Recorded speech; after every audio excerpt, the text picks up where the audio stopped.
Oh, come on, hang in there.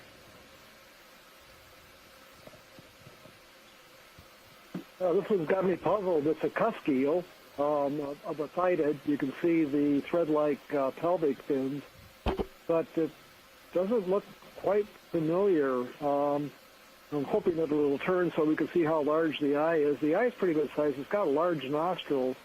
This may end up being in one of our mystery photograph files that we'll have to send off to the experts. So there's a genus called Pycnocraspidum that resembles in body shape, but not quite in the color pattern. Chris, you're familiar with I think he's turning around, starting to turn his nose back up to the right. I'm not sure what genus that is. It's definitely in the family Ophidiidae. I didn't see a double lateral line, I couldn't tell if there was a flap on the top of the opercle to indicate the other family, the live-bearing Cusk Eel. So a little bit of a mystery. You're going to get a good picture now, Bruce. He's come out a little bit. The heck? Okay, it's not abithited because of the lateral line structure and also looking at the gill morphology. So it's in the family of, well... I'm not sure I've seen this before, Bruce. Reconsidering. Yeah, this is a toughie. Yeah, this isn't something we've seen. Yeah. It's got a really large nostril right by its eye.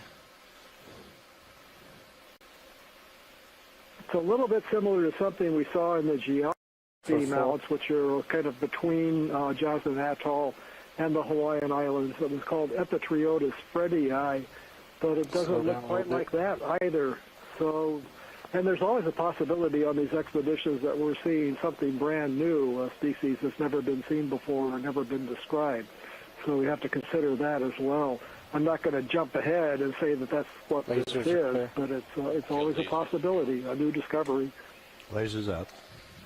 Yeah, so Bruce, I don't know, again, you're going to know these a lot better than I do, but I thought Pycnocraspidum had a little more of a flattened body shape, and this is pretty bulbous, particularly his head.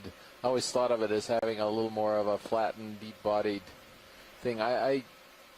I just don't know. I'm not so sure it's like the Pycnocraspidum we've seen elsewhere as well. It just looks very different to me.